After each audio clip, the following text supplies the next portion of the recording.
இன்றைய காலகட்டத்தில் ஆண்கள் பலரும் பலவிதமான பாலியல் பிரச்சனைகளுக்கு ஆளாகிறார்கள். ஆண்மை குறைவு, விந்து முந்துதல், நீண்ட நேரம் உடலுறவு கொள்ள முடியாமை, உடல் சோர்வு போன்ற பல பிரச்சனைகளை ஆண்கள் சந்திக்கிறார்கள். இதனால் கணவன் மனைவிக்கு இடையே சண்டைகள் ஏற்பட்டு விவாகரத்து வரை செல்கிறது. இது போன்ற பல பிரச்சனைகளுக்கு தீர்வை தரும் ஒரு ஸ்பூன் திரிகடம் போதும். இதை எப்படி தம்பதிகள் பயன்படுத்த வேண்டும் என்பதையும் இதன் முழு பயன்பாட்டையும் இந்த வீடியோவில் பார்க்கலாம். தாம்பத்தியத்தில் நாட்டம் இல்லாமல் இருப்போருக்கு இந்த திரிகடம் வரப்பிரசாதமாக உள்ளது. இது இயற்கையாகவே தம்பதியருக்கு பாலுணர்வை தூண்டும் தன்மை கொண்டதாம்.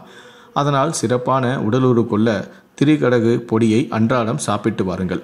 தம்பதிகள் அதிகம் ஆற்றலுடன் செயல்பட இந்த மூலிகை பொடி போதும். பல சிறப்பான தாம்பத்திய உணர்வை பெற முடியாமல் இருக்கிறார்கள். திரிகடகம் பொடியை அன்றாடம் தம்பதியினர் சாப்பிட்டு வந்தால் நீண்ட ஆற்றலுடன் செயல்படலாம். தினமும் 2 கிராம் அளவு இந்த பொடியை சாப்பிட்டு வந்தாலே எளிதாக உடல் எடையையும் நீங்கள் குறைக்கலாம். இந்த திரிகடகு பொடி உடலில் பல நாட்களாக சேர்ந்துள்ள அழுக்குகளையும் வெளியேற்றிவிடும்.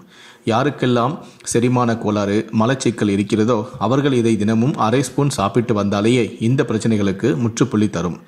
சாதாரண காய்ச்சல் வந்தால் கூட உங்களால் தாங்கிக் கொள்ள முடியவில்லையா? இது போன்ற நிலையில் இருந்து உங்களை காக்க திரிகடகம் உள்ளது. வெள்ளை அணுக்களின் எண்ணிக்கையை அதிகரித்து நோய்களில் இருந்து உங்களை காப்பாற்றும். நான் மேற்சொன்ன இந்த நன்மைகளை இந்த மூலிகை தருகிறது என்பதற்காக இதனை அதிக அளவில் எடுத்துக்கொள்ளவும் கூடாது. இந்த மூலிகையை அன்றாடம் 1 ஸ்பூன் அளவிற்கு குறைவாக தான் உண்ண வேண்டும். அதாவது 5 கிராம் அளவு இந்த மூலிகையை தேனோ அல்லது பாலில் அல்லது வெதுவெதுப்பான நீரில் கலந்து குடிக்கலாம். மேலும் இதை பற்றி சந்தேகம் இருந்தால் உங்களுடைய மருத்துவரை அணுகுவது சிறந்தது.